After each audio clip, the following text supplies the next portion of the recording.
Welcome back, everybody, to another fantastic episode of the Every Pokemon Episode Ever podcast. Man, that just actually rolls off the tongue now. I can actually do it. So I am one of your hosts today, Wrestling Chris G of Sports Entertainment Breakdown. On the other line with me today is the good old school nerd, Dougie Fresh. Dougie, man, how you doing? You know, when we were kids, nerd had a very negative connotation, right? Yeah. You know, Yes. big, thick glasses, always reading. You know, got good grades, which for some reason was a bad thing. Nerd, I would almost say nerd is norm now. Yeah, it is. Like if you're not, everybody likes a good nerd. I mean, we're nerds. We're wrestling nerds. We're Pokemon nerds. You know, you're a bit of an anime nerd.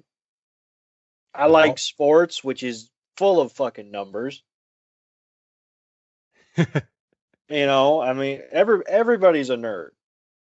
Yes, they are. Which, you know, and nerds are cool, man, because nerds are gonna rule the world. I mean, you know, power to the nerds. All the technology and shit. But yeah, so nerd. It hit me funny when you said it, and then I kind of like broke it down in my own head. I was like, look, he's not wrong. So yeah, we're power to the nerds, everybody. This is the show for you. And I feel like I don't do this that much, but if you're brand new and this is your first episode, we are going over every Pokemon episode ever known to man, and soon we will be doing movies once we get up to that point. Yes. So we are going to be annotating every single Pokemon episode on a weekly basis. So we will be here for a while. So we hope you stay with us, and hopefully we're one of the more longer running Pokemon podcasts, because I feel like people that do Pokemon review podcasts kind of give up at a certain point. Well, and not just, you know, television review episodes, but I was actually listening to a podcast the other day, which it's out of date now, and it's gonna be way out of date by the time this actually goes out. The most recent talk to the audience from the fellows over at Talking Simpsons. Yes, they're talking because their full-time job is podcasting. You know, they've gotten enough steam on their Patreon that they were able to quit their jobs and become, you know, full-time money-earning podcasters. And one of the hosts was opining about these celebrities that have started podcasts. Most specifically, podcasts that started up in the quarantine. Yeah. And he says, well, I'm listening to some of these podcasts, and they're on here talking about season finales and taking a break and coming back for season 2 or whatever. It's like, no, that's not the contract we signed. The contract we sign as podcasters is we release an episode a week, at least, in infinity. Yes. Like there is no break. Now, this is kind of rich coming from us, considering our main podcast, Sports Entertainment Breakdown, just came back from a month-long break. However, I think we get a pass because wrestling's never going to go away. No. Wrestling will never stop. And if we're on there every week talking about every show that goes out, our quality is going to dip. Yeah. So, I mean, we need the break, but what's good about this podcast is if you like listening to our voice on a weekly basis, even when we go on our breaks, these podcasts are still going to be dropping. Yeah. These podcasts are going to outlive everybody. And yeah. Just, the nuclear bomb's going to hit one of these days, and it's just going to be a bunch of cockroaches running around listening to podcasts. Hey, did you hear this week's episode of E-Peep? E-Peep. Hashtag E-Peep. Get that trending in a month when this goes out. Well, I've already started it on Twitter. Which, by the way, everybody, go ahead and follow us Pokey Breakdown on Twitter. We don't have many followers right now, but go ahead and get the word out because we know you're listening because I see some of the numbers. So get the word out. Tell your friends to tell their friends that we're going to be doing this and we are in it for the long run. So Hell, tell your enemies. We don't give a shit. Just tell yeah, people. yeah, for real. Get into a fender bender with somebody, and as you're screaming, go. You should follow SCB or ePeep on Twitter, and they'd be What's like, "What the fuck's EP? ePeep?" The, And they just look it up, every Pokemon episode ever. dickhead. So Don't be yeah, Ash. I know. Well, I think we were all Ash at one point as a child. Well, probably. Well, I choose not to think about that. Pardon me. I choose not to think about it that way, but you're probably right. I know I was an Ash. Wow. I was a huge. Was. eh, Shut up. so so yeah, that let's go ahead and get on into this episode. Today is episode 9. It is titled The School of Hard Knocks. It was released in Japan on May 27th, 1997, and here in the US on September 18th, 1998. And at this point, we like to give historical moments to the US release date, unless something really tragically happened. Then we go with the Japan date. Like a couple Couple about a weeks week ago. ago. Yeah. Yeah. So um, starting off this week, I'm gonna switch it up a little bit. I'm gonna have Doug start the historical event this week, and then we'll go into my historical event, and then we'll dive on into this week's episode. Which is smart because yours is more positive than mine. Yes. But mine shoots off an interesting discussion that there are numerous things that you could read about if you're curious. So on September 18th, 1970, Jimi Hendrix died in London at the age of 27. Oof. Now, if you're familiar with Jimi Hendrix at all, I'm sure you think of his masterful guitar playing, the Star Spangled Banner at Woodstock. He was making hand over fist. He was making dumb money. He was making dumb money in 1960, which adjusted to inflation is probably stupider. Your Band of Gypsies, Jimi Hendrix Experience. I mean, you've probably heard numerous songs and not even realized, but I mean, that it was him. Jimmy, the bandanas and the hair, the wild hair, and just being cool as a motherfucker. And if your ears perked up when I mentioned that he was 27, then you're already on the right trip. Because Jimi Hendrix, of course, is one of the first members of the 27 Club, which is this interesting group of musicians and actors that all died at the age of 27. So you're talking. It's a pretty big list. It's a huge. I'm trying to move this to not kill the record, not kill the. You're talking, like we said, Jimi Hendrix, Jim Morrison from the Doors, Janis Joplin. Amy Winehouse might be the most recent member, but I can't 100% confirm that. Kurt Cobain was 27, and that one shook music. Yeah, it did. I don't know if we'll be able to dive fully into that. I mean, we'll see. You never know when some of these episodes air.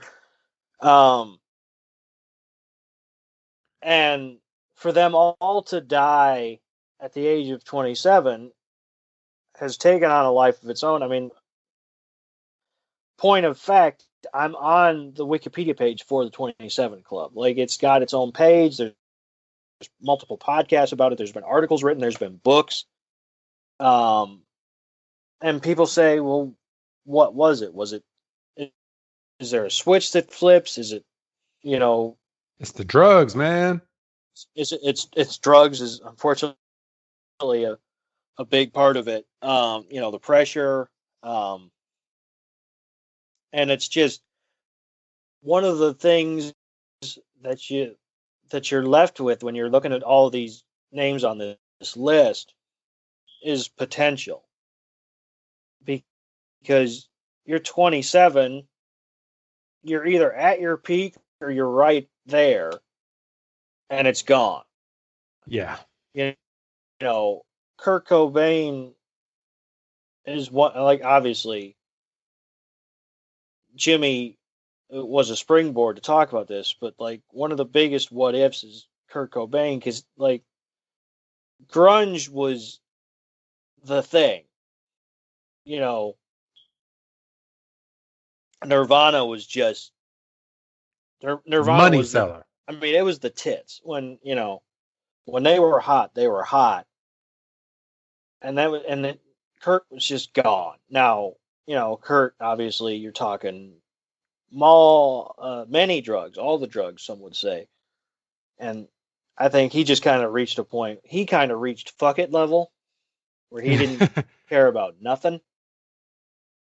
But I mean, it's just potential. I mean, if there's one word associated with the 27 Club, it's potential. So we started with me because I was going to bring everybody down right away. But thankfully, Wrestling Chris G is going to swoop on into the rescue. Yes, I am. Nice and positive. Like I always do, Doug. But in 1998, on this day, September 18th, the good old comedy movie that almost everybody loves, Rush Hour, starring Chris Tucker and Jackie Chan, was released. Yes. Great movie. I love this movie. And it was such a good movie that they had 3 Rush Hour movies, and they were all funny in their own little way. Right. Fun fact about Rush Hour. Rush Hour was actually not supposed to be as a comedy movie as it is, because the first movie is not so comedy wise as 2 and 3 are, but just the intertwine of both of these actors in this movie just made this movie so much better. Well, yeah, and the pairing of Jackie Chan and Chris Tucker, obviously, you can't get too opposite without going, in the complete opposite direction. I mean, these guys are, the expression is, all these guys are on different pages. These guys might have been in a different library. Yeah. So they played pretty well off each other. I mean, they got 3 movies out of it. Yeah, they did. So, all right. But yeah, that movie came out. Big blockbuster movies. Everybody seems to have loved it. If you live back in the 90s or the late 90s, it was good. It was a good time when that movie came out. And I remember watching it. I remember watching 2 and 3 like multiple times. Like easily I can think of about 5 or 6 times just watching it within a year. Like that's how funny I thought those movies were. But yeah, I saw that pop up on here and I was like, oh, that is mine right there. So good stuff. And that's kind of the fun part about doing these. It's like, you look up a couple different pages and it's like, well, I mean, look, if there's something obvious, one of us is probably going to take it. But some of these times we're going to be on a page and something's going to hit us specifically. And it's like, well, I can work with that. So, yeah. So, all right. But other than that, we also have another segment right before we get into the episode of Who's That Pokemon? We like to tell you the Who's That Pokemon of this episode so we don't kind of break up the flow of what we have going on. And this week's Who's That Pokemon was good old Cubone, who makes an appearance in this episode. So we're continuing the trend of Who's That Pokemon is actually in this episode. I can't wait until we get into the episodes where the Pokemon of Who's That Pokemon is not in the episode. I actually just finished an episode, last week, where Mewtwo was the Pokemon. And we all know Mewtwo wasn't in a regular episode of Pokemon. He damn sure wasn't. You had to buy the movie to watch him. You had to pay to see Mewtwo. So, all right, but that's the historical event, and I mean, normally it's a little longer, but I kind of feel like we can just kind of jump into this week's episode, because this week's episode it's a doozy, right, Doug? I mean, this episode, and we like to peel back the curtain on this show. We were kind of trying to hammer out actually getting ready to record. You called me at one point, and you're like, I'm about to start episode 9. I was like, I'm about halfway through. And boy, this episode, and I'm like, again, halfway through. So probably like, at the first commercial break or whatever. Boy, did I not know what was coming for me by the time I finished this episode. And we'll expand on it, but this episode gave me a headache. Yeah, because you say, "Oh, was it lighting effects? Was it sound effects?" No. We'll get into that on the Porygon episode. But this this episode gives you a headache, because this episode kind of breaks Pokemon logic like in fold. Like, well, right and I'll tell you, it breaks it because it brings it up. Yes, it brings it up specifically to tear it apart. Like to say, yeah, Pokemon can be weak against this, but that doesn't always mean that your Pokemon's going to win. So what the fuck are we doing sitting here? Well, I mean, why even have weaknesses? Because if your Pokemon's on a high enough level, you can still wreck some people. Facts. So, and I know you haven't played a regular Pokemon game in some time. I think your time is coming though, because I'm not gonna lie. I think at some point within the year, I'm calling it on this podcast. I'm calling it within like the next year or so, when you're down on your video gaming, because I think you have a year off of wrestling. I have a year off for wrestling, but I just started Madden 21. That came out this week. UFC released another video game after 2 years, so I'm into that. Have you played it yet? I have played it. I'm already the heavyweight champion, because I'm fucking just out here knocking motherfuckers out. I was thinking about getting that game, and I know this is not the podcast, but I really was thinking about getting that game. My son wants me to get that game. The last UFC game that I played was UFC 2. So this is obviously the fourth one. Have they taken major step forwards from just being the same moves over and over again from like the second game? I mean, no. But the training's a little more in depth, which is nice. I mean, and I'm not a kind of guy that wants to get into a 3-round technical, I'm going to submit you. I think my quickest fight was 6 seconds, because I know what to hit and I know how to knock you out, and that's what I give a shit about. I don't care about tapping people up. I know how to defend against, if I get taken down, I know how to get up or defend against it, but I'm not out here trying to break your arm. I'm out here trying to break your nose. Gotcha. Okay. So I've got that. Obviously, I've still got baseball, and the new Marvel game's fitting to come out. Oh, yes, it is. So, okay. Well, so I won't be hurting. You won't be hurting, but I'm calling it within the next year that you'll at least turn on a Pokemon game. But then next year the Suicide Squad's getting a game. Ooh. Oh, have you not seen it? No, I haven't. Oh, bro, you got to look up that trailer. I will. After we're done with this. So, all right, we're gonna go ahead. And there's a new Batman game coming in 2 years. Oh yes, I saw Oh, that. so you saw that, but you didn't see the Suicide Squad. How did you? They were the same thing. Yes, I know, but Ah, my son picks and chooses what he likes to show me for video games. that Suicide Squad game looks clutch. So all right. So you ready? Yeah, I suppose we should talk about Pokemon now. So here we go. So this week's ep-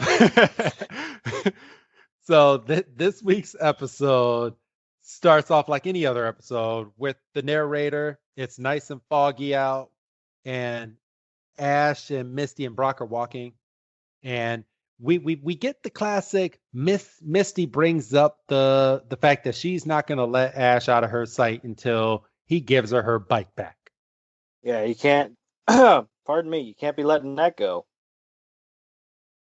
Um, and This is a funny beginning to the episode. this was a good beginning because obviously the camera is kind of on a far out shot, and we kind of have little like pop ins. You know, like Misty brings up the bike, and then Ash's head pops in and goes, "You always bike, bike, bike. You're always talking about the bike." That's all I hear from you. And then Brock eventually pops in upside down and goes and kind of breaks the fourth wall a little bit. He's like, "We should probably start the show." Yeah. And then that's we get the title card. I feel like we got the title card pretty quick this week. Yeah, we did. We got it with just in a few episodes. I mean, a few seconds into the episode. And the English title for this episode was The School of Hard Knocks. And what was that interesting Japanese translation? Pokemon Certain Victory Manual. And boy, will we get into that. So You brought that up last week, and I said, boy, that makes a lot of sense. Yeah, it does.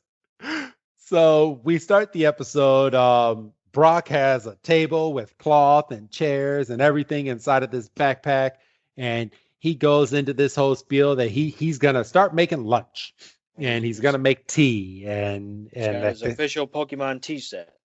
And that Misty and Ash are too young to have coffee, but he loves him some coffee, and I thought that line was funny. Yeah, and we've talked for numerous minutes about the ages, and because obviously Ash is 10, and did we land that Misty was also 10? Yes, Misty is 10 as well. And Misty and Ash are the same age. Is about between 13 to 15. And then Brock's like 15. So yeah, you're too young to have coffee, but I love me some good coffee. Actually, we're gonna continue the episode, but I'm gonna look up for certain what is Brock's age. Pokemon Brock's age. So as you're doing that, so yeah, it's decided that somebody has to go off and get firewood so we can get 15. 15, there you go. And it's decided that somebody has to go out and get firewood so we can get a fire started. And Misty says, "Well, I'm so selfless that I'll give up the adventure of getting firewood to keep you company, Brock." And everybody's like, "You know what that means?" And Ash is like, "That means I have to go." Man. he basically Miz. He does. And then so him and Pikachu go off, and I had to stop the episode. Okay. The motherfucker is walking through the forest, and he goes, "Here, firewood." Like firewood's just gonna jump out like a Pokemon. And I'm sitting here going, "What the fuck are we doing?" And Ash is like, "Well, Pikachu, there's no firewood is coming out saying chop me, so I don't know what we're gonna do." And Pikachu had a fucked up voice. Yeah, he did. Right? I mean, I'm not the only one. Like, I don't know what was going on this week. But Pikachu also looks off into the distance in the fog and sees a bright light. And Ash and Pikachu go, what's going on down there? Ash goes, light must equal fire. So we jump to another scene where it looks like this boy is like maybe 9 or 10 years old. I'm gonna comfortably say that this boy is 10 years old because that's how old you have to be to become a Pokemon trainer. Right. However, they're not really trainers; they're students. Yes, they're students, but they are trainers in a way in the way of their school. So we're gonna get into that. That's a fair assessment. So there's this little 10-year-old boy. He's on a treadmill, and while he's on a treadmill, his little colleagues or classmates are sitting there and testing him when it comes to his knowledge of Pokemon. And one of them holds up a Pokemon card that is Pidgey. And I wanted to pick this part of the episode because I hope you would. Because it's this part of the episode where they're kind of meshing in like they know you're watching the show now. They know you're playing the video game, and they the cards. And you got the cards. So they actually put all of that into this episode, and it's actually pretty fascinating because they actually give Pokemon levels. Oh, bro, I didn't even catch that. That was a great catch. Yeah, so in this part, so I'm gonna play it in the background as I'm kind of going over this. But the little boy holds up a Pidgey Pokemon card, and the little boy on the treadmill is running, and he has to depict what Pokemon this is. And remember, everybody, it's foggy. I don't care how foggy it is.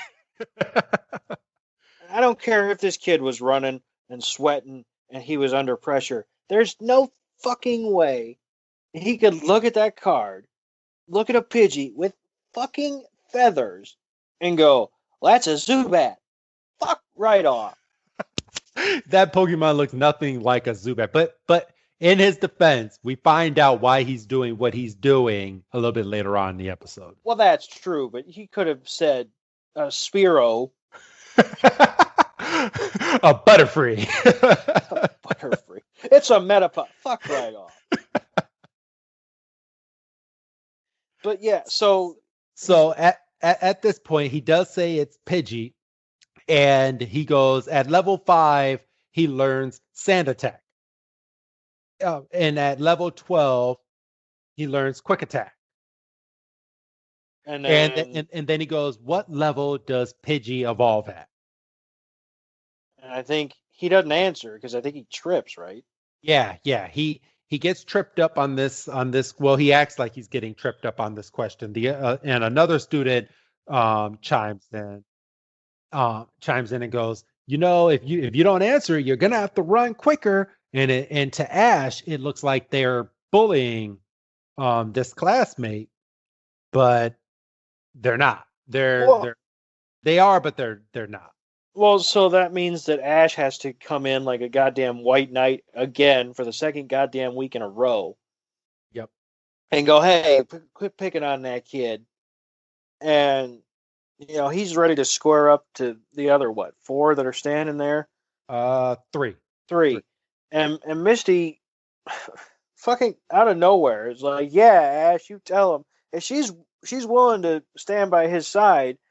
And then Ash goes from trying to be White Knight to being like big dick energy, going, well, Misty, this is between me and these guys. You stay out of it. Fuck right off. And Misty's 100% justified in her reaction of, all right, I'll be there to carry you out when you're getting your ass kicked 3-on-1. Oh, and by the way, and I misspoke. There, because we get a far shot during this scene, and there's 5 of them. There's 5 other students, and then the 6th one is the one that was running on the on the treadmill. So yeah, he definitely would have gotten his ass kicked. Yes, 5-on-1.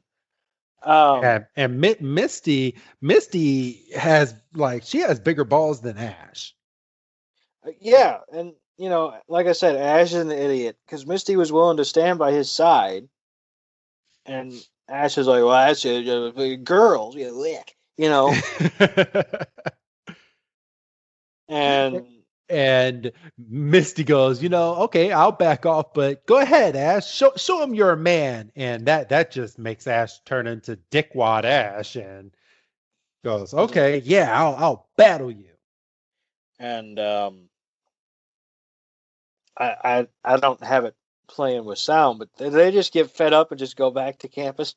Yeah, well, Ash challenges them to a Pokemon battle. And as soon as he challenges them to a Pokemon battle, the students are like, we're not in the Stone Ages anymore. We're battling is for chumps.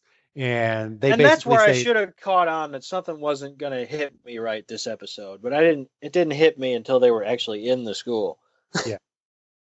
So they basically call Ash out and basically say, you know what, we don't have time for this. We don't know who you are. We have a lot of money. We're sophisticated. We're gonna go back into this school, and you can deal with this loser of a trainer who can't even get the evolution of Pidgey out. Correct. So and they didn't say that, but that's basically what they were saying. They're like, okay, you know what? Forget you. We're better than you. So they walk off, and they must have gone back to the campsite because all of a sudden Brock's sitting there whisking a bowl, Yeah. and he's like, those must be the tech kids, and And oh no, Brock meets up with them because they're right back. The treadmill is in the video because Pikachu gets on the treadmill and presses some buttons and thinks it's Macho Pikachu just running. oh yeah, well, to be fair, well, okay, so first of all, they're like Ash was confused by Pokemon Tech, and Misty's like, I think it's short for technology or technical, and she's like, I think I have she conveniently has a fucking flyer in her pocket. Yes. Which Where the fuck picked up. where the fuck was this flyer 5 minutes ago? But She whatever. found it on the ground when Ash was turning into Dick Ash. Right. So they're reading the flyer, and Brock's kind of talking about it, and I think the kids kind of explain a little. And in the background, essentially, you can see that Pikachu's trying to operate this treadmill, and he gets it to go, and he's perfectly fine. He's doing Pikachu things, and then Brock, absentmindedly, I don't blame Brock because who the fuck knows that Pikachu's going to turn the thing on? He leans up against the treadmill, presses the button to go faster, and Pikachu just starts running, and then can't keep up, and it just falls. He just falls, and he's just out. And poor Pikachu. And nobody notices. Nobody says anything. Nobody says, "Oh, poor Pikachu." Brock doesn't give him a my bad. But this is how much. And I like how the writers and the people that was drawing this scene put so much detail into Pikachu, because after that happens and Brock is still explaining what this school is, Pikachu's just standing right next to Brock, just panting.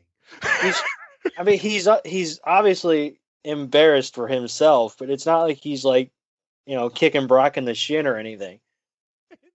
Mad and kicks the treadmill. That's why he kicks the treadmill, and like it's a delayed react because he kicks it, obviously, and you hear him kick it, and all of a sudden he just goes, "Ah!" And he's just hobbling. Like this scene is it's just spot on. It's just great. But what I wish they would have tied in was, okay, so Brock has dinner and stuff, getting ready to be prepared back over at the campsite of where they were. Why the fuck did Misty and Brock come over to where Ash is, leaving all of their goods over wherever it was? And I'm just gonna throw it out there. We don't ever see that shit ever again. So someone got a fucking free meal. Somebody got a free meal and apparently an official Pokemon tea set. Yes. So I'm going to throw out, and the part that I'm looking at right now, Brock doesn't have a backpack. So the No. backpack and everything is over there. So, it's also revealed in this conversation that the fog was manufactured by the school as part of a special class. Yes. And they mentioned that tomorrow is snow battles. And the kid goes, well, fuck, they're going to turn me into a snowman tomorrow. And that's when the kid kind of lets on that he knows his shit. He knows his shit, but what gets Ash and Brock was the fact that this kid considers those classmates his friends. And Brock just flat out goes, well, with friends like that, who needs enemies?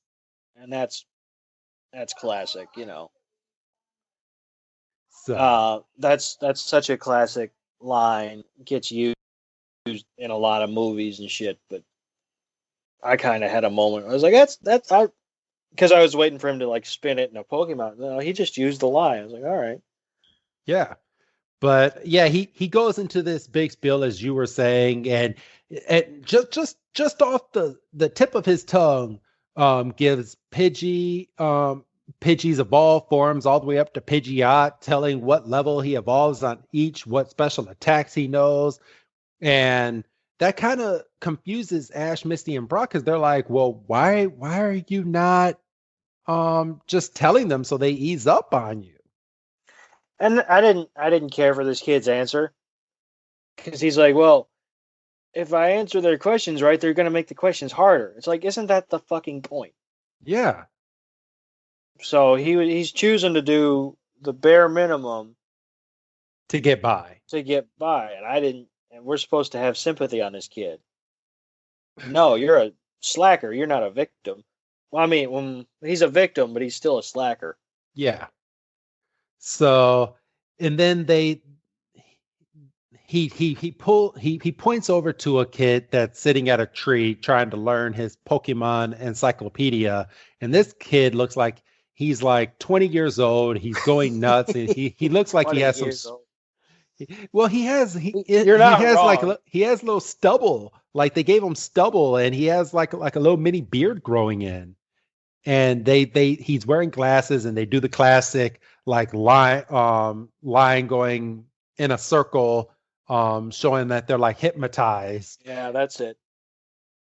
But they say he's in the beginners league, but he's been there for a long time. Right. And he's like, well, students don't want to admit defeat and go home, so they're just trying to stick it out. So, but here we go. They go, all right, well, what? So they want to, Ash, Misty, and Brock now wants to meet the person that's in charge of this whole rigmarole, and the little student takes out a card out of his front designer jacket pocket. What is that thing called? Little suit coat. Yeah, suit coat. And it's a picture of this girl named Giselle, which we'll find out later on. And Ash and Brock just look at this girl and just start oogling all over her. And I'm not going to let us gloss over the fact that this kid just has a card. It's a picture. He has a picture of this girl who was not posing for this picture. No, it was a creepy photo. He snapped a photo, and you can see his shoulder in it, like he was walking past her and took out his camera and just took the photo. So we're not going to gloss over the fact. So again, creep, and we're supposed to have sympathy on this kid. And we're only goddamn almost 9 minutes in. It's fucking ridiculous.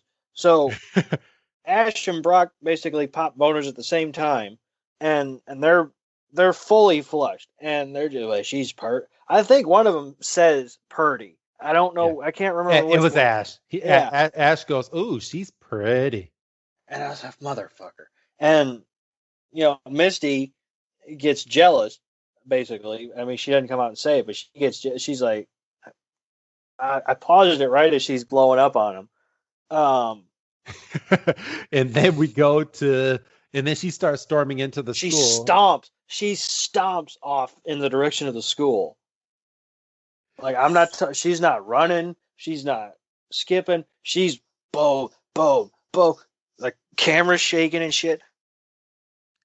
And then we cut over to Jesse and James, looking off into the far distance at Ash, Misty, and Brock, and then we get a background that they also used to go to this school. They did.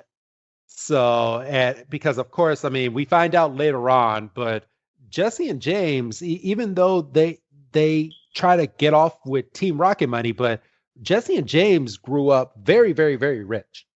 Both. Yeah, I mean, we kind of had to connect the dots. I mean, it wasn't hard to connect, but Jesse and James apparently were also born with silver spoons in their mouth. Yes.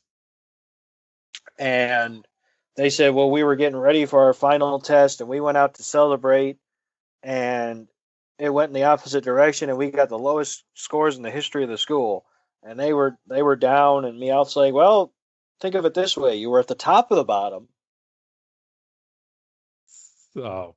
And apparently that was good enough to turn their mood around, even though, because we failed, but we failed the best.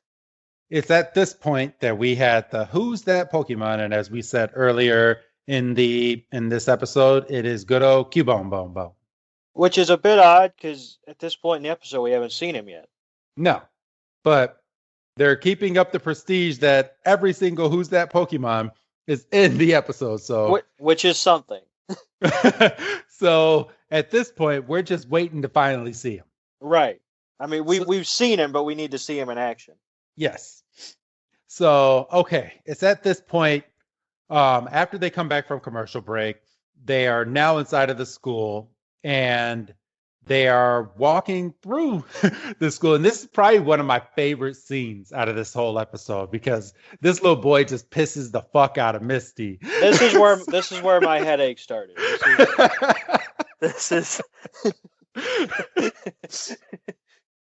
This boy comes into so I'm not going to go over, we don't need to go over word for word what they said, but basically they walk into this school, and there's a bunch of computers, okay? A bunch of old school Pokemon computers. And on these computers are simulations that they test on. It's the game.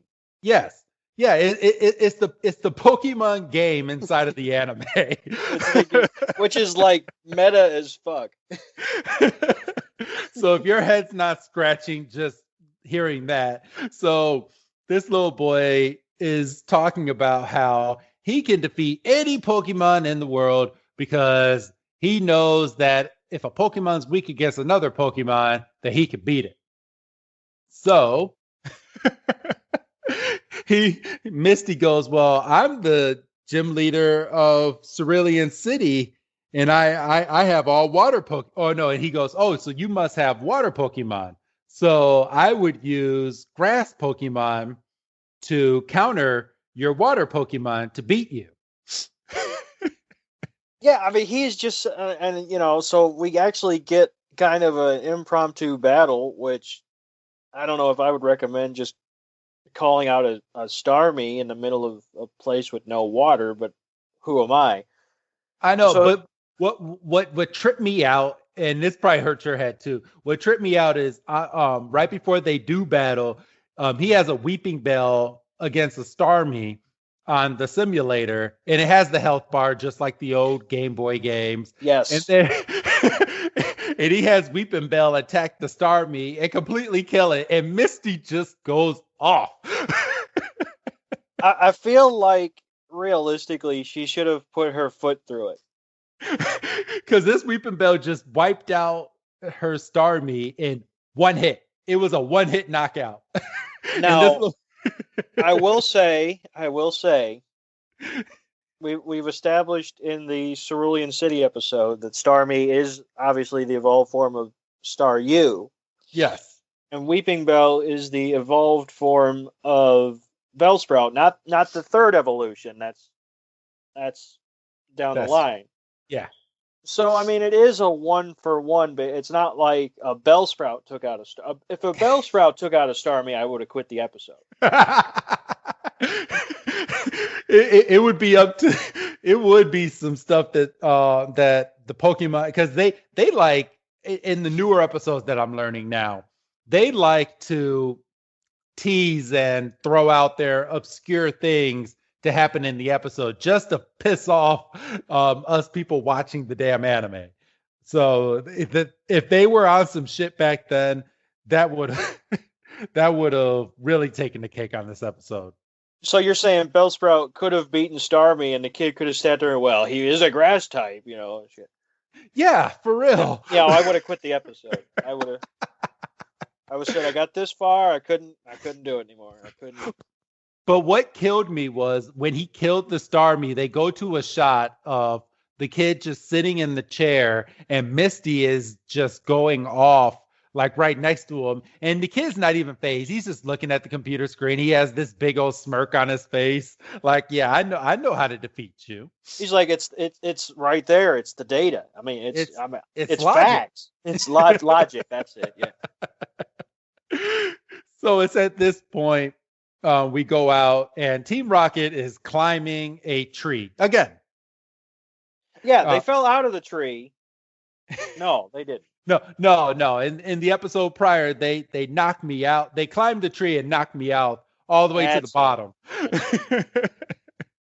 So much tree shit. So, but they're looking in through the window, and because Misty has now challenged this little boy, I'm looking at this right now, and I paused it. And Misty looks so much older than this little boy. This boy looks like he's maybe like 6, maybe 7. And Misty is getting ready to obliterate this little boy and just crush his little dreams. No, it's bullshit. No, don't try to defend this kid. She is trying to show him that Pokemon isn't about.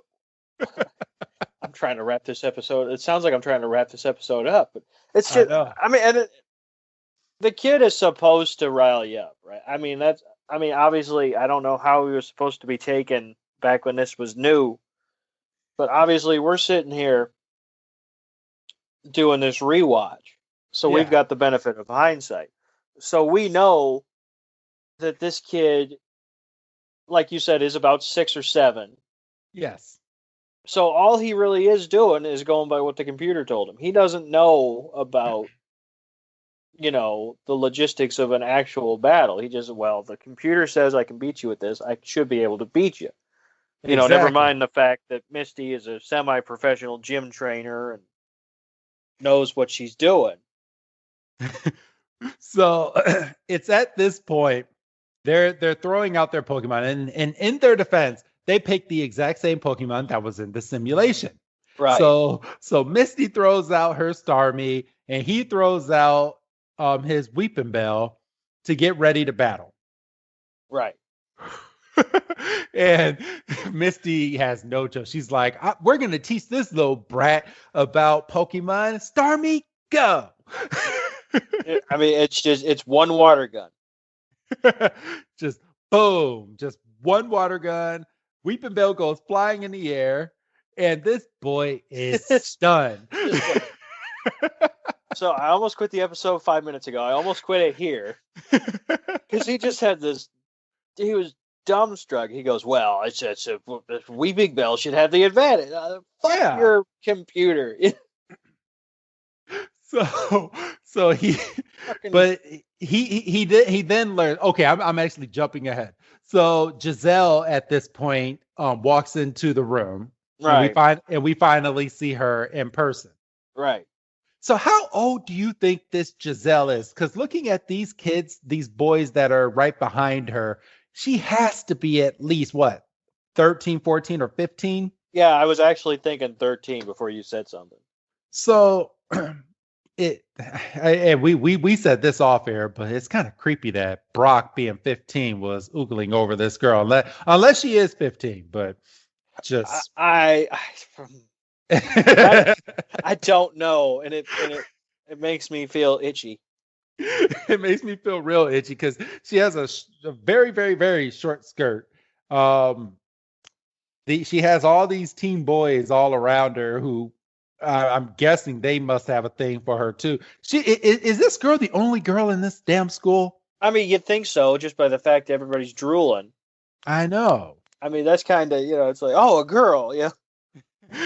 And then we have Ash giving the old googly eyes, and Brock getting the little red crayon across the nose because he's all smitten now, Right. looking. But yeah, Giselle goes into full mode and basically tells him, he's like, yeah, your Weeping Bell would have an advantage against the water Pokemon, but if the water Pokemon is at a higher level, then your Pokemon can get beat. I mean, logic, okay? I mean, this was a very inside baseball episode I mean, and we talked about it earlier. They showed a Pidgeotto trading card at the beginning of the episode. Yes. This is just selling you on all of their products in one episode. Yeah. I mean, we just saw the game on a computer. We're talking about levels, and yeah, this is extremely inside baseball. So, like, if this was your first episode, heaven help you. I know you're like, man, I need to get these cards. I need to get this game. This shit. I need to go back. I need to, Thankfully, the show's only been on for about a week and a half, so I don't have that much to catch up on. I can find all these Pokemon. Then it's not like you can go on your DVR. Like, you have to wait till it reruns. Yeah, this was pre-DVR, and people are like, wait a minute. You had to, unless you had a VCR tape and you recorded these episodes, and your VCR, for some odd reason, would actually get the episode because you had to put the stuff on a timer and had to make sure that your VCR was in sync with actual time. I can't tell you how many Power Ranger episodes I missed the last 30 seconds to a freaking minute because it stopped recording. Oh, it's the worst feeling ever. And especially if the episode was a to be continued episode. Oh yeah, of course. So, oh man, yeah, people. There used to be things called a tape, which was a big cassette tape, and you probably don't even know what a cassette tape is, but yeah. So then, Giselle's basically like, well, this is how it should have been done. And she calls out Graveler, which is the evolved form of Geodude. Is he the third evolution of Geodude? Did we just completely skip over the second one, or is he the second one? And he's the second. It goes Geodude, Graveler, and then Golem. Okay, that's who I was missing. Yeah, Graveler doesn't have the shell, but the shell ends up growing around around Graveler, which turns him into Golem. But hey, I'm gonna fuck with your mind a little bit too, Doug. So in Pokemon Sun and Pokemon Moon, Golem gets another form. Oh dear! It's called the Alolan Golem, and his shell turns into a cannon, and he harbors these like big cannonballs inside of his body, and then he shoots those cannons out as an attack. Well, that's just cheating. It's awesome. I mean, we all accepted that Blastoise just had 2 water cannons in his shell, but I mean, we might as well just give him a gun. Oh, but Blastoise has a new form too. It's called Mega Blastoise. Oh, for goodness sakes. And they take both of those cannons and they combine it into one, and it's one big cannon above his head. He is awesome. Sure it is. And then Beedrill has a mega form where his feet turn into little stingers, and Charizard turns into a black and blue Charizard, or a really funky looking red and regular red Charizard. And then Venusaur just looks like a regular Venusaur, just with extra vines on him. Just with extra. Yeah. I was kind of let down with Venusaur, but he's paid the extra and got the guac. Exactly. But yeah, it's at this point in the episode, Giselle grabs the Pokeball and she throws it out, and it's Graveler. So Graveler seems like he is on a high ass level because water doesn't even affect him. Yeah, I mean, judging by the way he just completely housed Starmie, I got the impression that he was like right up against the line. Yeah, exactly. I honestly think he's getting ready to evolve into a golem. Yeah. Because this Graveler, he jumps in the air, jumps down. Starmie jumps away from him like, oh fuck, and then tries to spray water gun at it. Golem starts to spin and just obliterates the water away from his body and then cracks Starmie.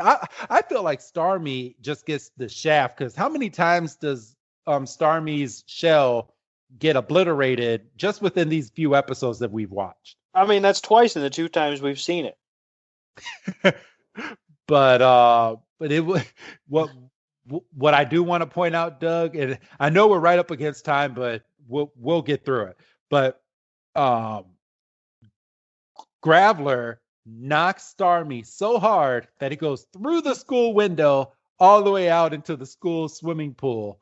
And Misty is just dumbstruck, just like the kid was when she obliterated his weeping bell. Well, okay, she's dumbstruck, but it's not like, well, that was against what the book says or whatever. She's just like, well, damn, I was cocky, wasn't I? Like, yeah. you know, she gets it. I mean, you know, yeah, it hurts to get knocked down a peg, but it's not like, well, that's not supposed to happen. She just was like, oh, so it's like that. And then we go to the kids all outside the school over by the swimming pool where Misty is getting her Starmie back and she's sitting there hugging him. Yeah, I mean, she's just, you know, completely. She's mad at Giselle because Giselle's the pretty girl and Ash and Brock are all smitten over her. And she's just showing jealousy this entire episode. Well, yeah, I mean, you know, we've established that, you know, she's what, 10, and, you know, this girl comes in that we think is a few years older than her. Yeah, hopefully she is. She can clearly just snap her fingers and got a whole school behind her. You know, Misty's not the only one anymore. I know. And Giselle just has no chill either because Misty is like, well, my Starmie just got done battling and you just come in and you throw in a Pokemon that should be weak against water type. So Misty's kind of confused at this point too. And Giselle's like, yeah, Graveler is weak against water, but when you have the right trainer and you train it and it's at a high enough level, it can beat your Pokemon. This is bullshit. Didn't we just have the same discussion about AJ last week? Yes, we did. This is bullshit. And but what pisses me off is, did she not just beat Weeping Bell the exact same way? Right. So with about as much effort. Yeah, exactly. It was just one move knockout, and then Graveler, one move, knockout. Just roll out. Who is she to be? I mean, yeah, I get being shell shocked, but you know, don't be up on your high horse. Yeah. So, man, but she then looks back. Let's see. She looks back at Joe and basically tells Joe, she's like, I hope you're taking notes and I hope you're learning from this. Everything in the computer is not always what it seems. Sometimes you have to actually train your Pokemon, and sometimes if your Pokemon is strong enough, it can beat other Pokemon that it's supposed to be weak against. Yeah, this is mega headache territory. Yeah. And I'm already like giving myself a headache just going over this episode. Because I know what comes next. Yeah, Ash gets all pissed off and goes, there's more to Pokemon than just levels. It's like, first of all, didn't you just tell Joe that if the trainer was on his shit, basically, they could handle business? Yes. And then, you know, Giselle goes on this long fucking typical pretty girl rant about, you know, if your Pikachu was at a high enough level, it should learn this. And then, she kind of pauses. You didn't know? And she does that like what 3 times. And Ash is a 10-year-old male. Yeah, and she basically bombards Ash, just like it seems like this is a revolving door at this point. That she's so shocked that Ash has been walking around, which we now get that him, Misty, and Brock have been walking for 2 months. Yeah, that was a handy little piece of information that was just kind of thrown away. It's like, oh, okay. So they've been walking for 2 months, and Giselle's like, wait a minute. You've been walking for 2 months and you just let your Pikachu roam? Oh my goodness. Yeah, I mean, and I feel like that's just a normal thing that's going to happen. Like, oh, that Pikachu's out of the Pokemon, and then we got to spend 5 minutes on that every time somebody brings it up. It's like, yeah, he should just send out flyers. Yeah, and Ash goes into his normal spiel. Well, these Pokemon are my friends, and so is Pidgeotto, and so is Butterfree. And I think she said something about you've been out for 2 months, and you only have 3 Pokemon. Yeah, she's like, you have 3 Pokemon. Normally, trainers just starting off, just within a couple weeks, have at least 6 Pokemon, which he should have more than just 3 Pokemon if he's been roaming for. How the hell are you roaming around for 2 months and you only have 3 Pokemon? I'm just now putting that in my head right now. I'm like, my head hurts. Well, there's a line, and I think it's not for a bit. It's not until Ash catches Krabby, and Ash learns about Pokemon boxes essentially. Yeah, and I think they meet up with Oak, and it said. Well, no, they, and this is it a further. So after Ash gets Squirtle, Bulbasaur, and Charmander, he finds a Krabby on the beach. He catches Krabby, and as soon as he has Krabby in his hands, it just the Pokeball vanishes. Right, and then he goes in. Brock has to then tell him, well, you can only have 6 Pokemon. And then I think there's something later where they meet up with Oak, and then I think it basically becomes a dick measuring contest between Ash and Gary. Yeah. And it come to find out that Ash actually has more Pokemon, but Oak goes, well, they're basically all Tauros from the Safari Zone, which. Yeah, or how about when he caught the Krabby and then Professor Oak pulls the computer screen over and Gary has a bigger Krabby that's like 3 times the size of his. But to make a long story short and get us back on track, Ash says something to the effect of, I go for quality, not quantity. Yeah. But still, he's been out hitting the pavement for 2 months, and he's got, a Butterfree, a Pidgeotto, and a Pikachu. And again, I'll bring it up every time it's relevant. Motherfucker just caught a wild Pidgeotto.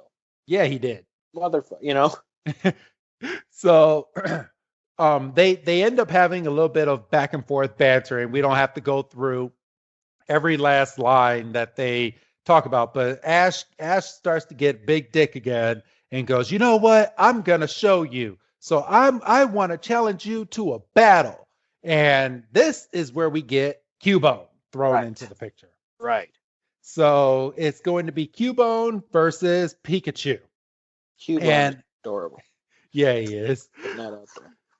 So Cubone at this point is battling Pikachu. Pikachu goes in for a Thunder Shock, and this Cubone must be a high level because he just twirls his little bone around in a little circle and just obliterates the Thunder Shock away from him. Yeah, I mean, just like it didn't even break a sweat. No, just and to show he didn't break a sweat, after Pikachu's done with the Thunder Shock, he takes the bone and goes, "Give him!" and just points it at Pikachu and Ash. Pikachu are just dumbfounded. They're like, "What?" And Giselle's like, "Yeah, you didn't know that Cubone is a ground type Pokemon and he's not weak against electric attacks." And then friggin' we devolve into schoolyard tactics. Pikachu's literally pulling a mean face. And Cubone fucking clubs him. Yeah. He just goes, bah! It just Pikachu doesn't know how to do scary face yet. And just bop. It just takes his bone and just smack. And then Ash gets on his high horse. Well, no, that's not yet. So he hits him to back him up, and then Giselle calls out for Boomerang and knocks Pikachu. And knocks Pikachu out. And Ash gets on his high horse. Basically, if this was a football game, Ash would have thrown a flag for illegal maneuver, which is bullshit because that's a legitimate move. Yeah, he's like that's not fair. That throwing that thing is a cheap move. No, it's an attack by Cubone. And Giselle actually says, and I love that she says it. She's like, it's an actual move, and it's actually authorized in the official Pokemon book. Which you would think the way Ash studies, film and relies on his Pokédex, you would think he might have this guide. Yeah, exactly. But he let's see, he throws the Boomer, and then he goes to. I let it play, thinking I was. But okay, so he throws the boomerang, and then Pikachu gets up, and Cubone again throws a second boomerang at Pikachu, and Ash is about to lose his shit. He's like, Pikachu! And Pikachu is still not knocked out, but then gets right back up. And then Giselle goes for a third boomerang, and Pikachu's like, I'm not getting hit by a damn bone. A third time, jumps over the boomerang, runs over to Cubone, takes Cubone's mask, and turns it backwards on Cubone. and then he bites Cubone's tail, scratches the belly, basically delivers a Kinshasa knee. And then here comes the boomerang back at Cubone and just knocks out Cubone to make Cubone cry to finish off the battle. Now, and see, here's where I get a little, I don't know what the proper word is. I think Ash was a dickhead here. Why? Because those weren't moves. No, they weren't. Pikachu was just in a street fight. Well, no. No, technically, Pikachu used Scratch, Pikachu used Bite, and Pikachu used High Kick. I fuck you, High Kick. Hey, that's a move learned by Hitmonlee. Fuck you, High Kick. What Pokemon? What Pikachu? Fuck you. I mean, high kick is a move, and it's officiated in the Pokemon book. Yeah, I want to see a Pikachu with high kick equipped. Fuck you. I'm going to go to my game and teach my damn Pokemon Pikachu high kick, and then I'm going to get you a damn Pokemon game and play you. Your games aren't reliable. Your games are cracked. No, they're not. Yeah, they're bullshit. Not all. No, I have legit Pokemon games, but I do have a hacked Switch. I have one hack Switch that I get unreliable Pokemon from, but then I have a legitimate account. Because you have to, otherwise you wouldn't be able to do anything. Yes. Because the Pokemon people are sons of bitches when it comes to their Pokemon and having illegitimate Pokemon. So... But back on track with this, Giselle calls Cubone back into her Pokeball and then calls this battle a once-in-a-lifetime type of battle and tells all of her students not to get used to battles like this, which I think is kind of cheap. Well, no, because that was a street fight. Yeah. And yeah, you don't want to try battling like that, because if you get in a structured environment, like a officially licensed gym or the Pokemon League, you're not going to be able to just do that stuff. Bare knuckle fight. But what kind of made me mad was she actually said the line, and this episode is so back and forth. Like, I think if they were to go back and redo this episode would be so much different. But she says, I didn't know Pikachu can do any other attacks other than electric attacks. Like, yeah, that was kind of dumb. Like, wait a minute, hold on. Aren't you supposed to be the one showing all of them and being on higher levels and just didn't you just use a Graveler to destroy a Starmie? Like, what what are we doing here? Like I say, headache episode, big time. Yeah, very, very, very big. So, and I didn't clock this when I was watching it, but it's kind of running, and I'm picking up things. What's that? Team Rocket just showed up, and there's 3 minutes 45 seconds left in the episode. Yes. What the fuck? So yeah, Team Rocket ends up putting smoke into the school. So, and the students think that it's like a fog machine that kind of went wrong inside of their school. But then Team Rocket comes out, they do their little spiel, and they try to steal the Pokemon again. Yeah. And Giselle then says, "Oh, you guys are the ones that got the worst grades ever." Yeah, apparently they're legends for the wrong reasons. And to make a long story short, they get dealt with. They literally get Pokeballs chucked at them. Yeah. So, and that's the funny part. So they actually don't use coughing or Atkins. I mean, obviously we have like a minute left in the damn episode. Yeah. So all the kids, including Ash, Misty, and Brock, get all these empty Pokeballs and go, "Oh, you want to try to steal our Pokemon? Then let's have a 10-on-3 match." And Team Rocket goes, "Oh, that's not fair." And which it's not. And then she goes, "Oh, I didn't know Team Rocket played by fair rules." And then they just start chucking those balls like baseballs at Team Rocket. You get these funny still images of the Pokeballs just smacking them in the face. Yeah. And then Team Rocket didn't blast off in this episode, but Team Rocket runs away from getting smacked in the face by Pokeballs. Yeah, I mean, they booked it. So they went through all that spiel with the smoke and the entrance and the slogan. Just did what the fuck? Yeah, but they said they blasted off again, but they were not blasting off. Though they ran through the gate to get away from those Pokeballs. Well, the Pokeballs were blasting them in the face. What do you want?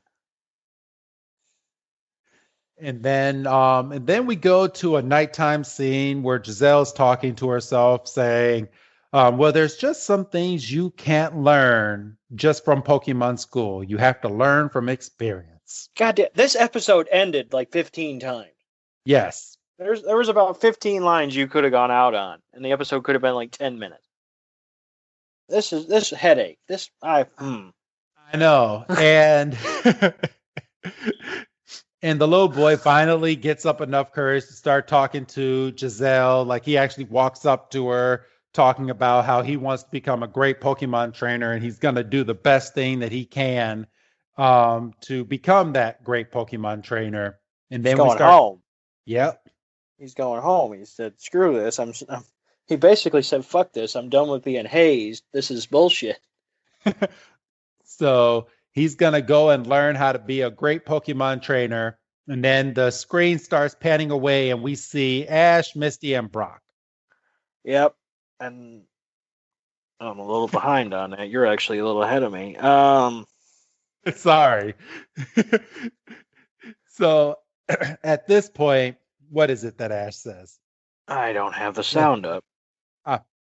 Ash, it pans away, and Ash and Misty are standing next to each other, and Ash gives out the funny line. He's like, "Why can't me and you be like that, Misty?" And Misty, let me see. She has no, I mean, it goes back to the bike, doesn't it? Yeah, it goes back to the bike. I just heard it right now. So Misty's like, "Oh, I can tell you exactly why we can't be like that, because he doesn't hold her a bike." That's exact, and that's what we went out on. Yep. So, and that was the end of the episode. And then everyone is in a big little circle. The little boy, Giselle, Ash, Misty, and Brock. And Giselle goes, well, hopefully we'll be able to battle each other again one day. And she says that to Misty, and Misty goes, well, yeah, I would love that. And yeah, because we have to be friends at the end of the episode. So I do want to note that so far in the episodes that I've been watching, Giselle never makes a second opinion or appearance. Second appearance in the Pokemon franchise. And just only about a couple episodes ago, and people who's listening to this have probably seen every single episode. Misty finally gets her bike back. Like 5 years later into the anime. Holy shit. But Ash isn't the one that gave it back to her. It was Nurse Joy. Nurse Joy saw the fried up bike and took about a week to get this bike back up and running. So if Misty would have stayed there for about another week, that bike, she would have had her bike back. Actually, she would have had her bike back already by this episode. She couldn't afford to. Ash was a man on a mission. I know. So, but yeah, that's the end of this week's episode. We're all friends at the end. We all learned a life lesson. Pokemon marketed themselves as much as they could during this episode. So now Pokemon's like, okay, we got that episode out of the way. So let's go ahead and continue our franchise. Yeah, so this episode aired in September. So when did the game start hitting? I can actually tell you. I think the game came out before. Let me see. When did Pokemon? Because Pokemon Red and Blue. Right, because Yellow came out a little later. Pokemon Red and Blue. It came out February 27th, 1996. So so it had been out. So it's not like it's not like this was just their way of like telling people, hey, we have a popular TV show now, but we do have a game. Right. And you saw in the first 5 minutes of this episode, we also have cards. Yes. So yeah, that was basically the end of this episode. So until next week's episode, we finally get Bulbasaur, because it's titled Bulbasaur and the Hidden Village, or as it's translated in Japanese, I am not going to say this right. Fushi Gidane of the Hidden Village. All right. Yeah. Fushi you know what? Hold on. And I know we're up against time, but I'm going to put this in Google real quick just so it can say the damn name for me. Well, we can't get struck for Google. No. Let's see. Pronunciation. There we go. How do you say this word? Google. Google. Google's not on the clock. No, it is not. Okay, well, I will have the title right in Japanese by next week's episode. So, all right. So it looks like we're about to go on our run of Ash just happening upon the 3 starter Pokemon. In 3 episodes, back to back. Which is bullshit. I'm sure I'll bring up each week. Yes. So, all right. Next week, again, is Bulbasaur of the Hidden Village. Doug, go ahead and say goodbye, Doug. Goodbye, Doug. And until next week, all Pokegoers, go ahead and get that hashtag out, EPEEP, and we will see you again next week. Have a good night, everyone.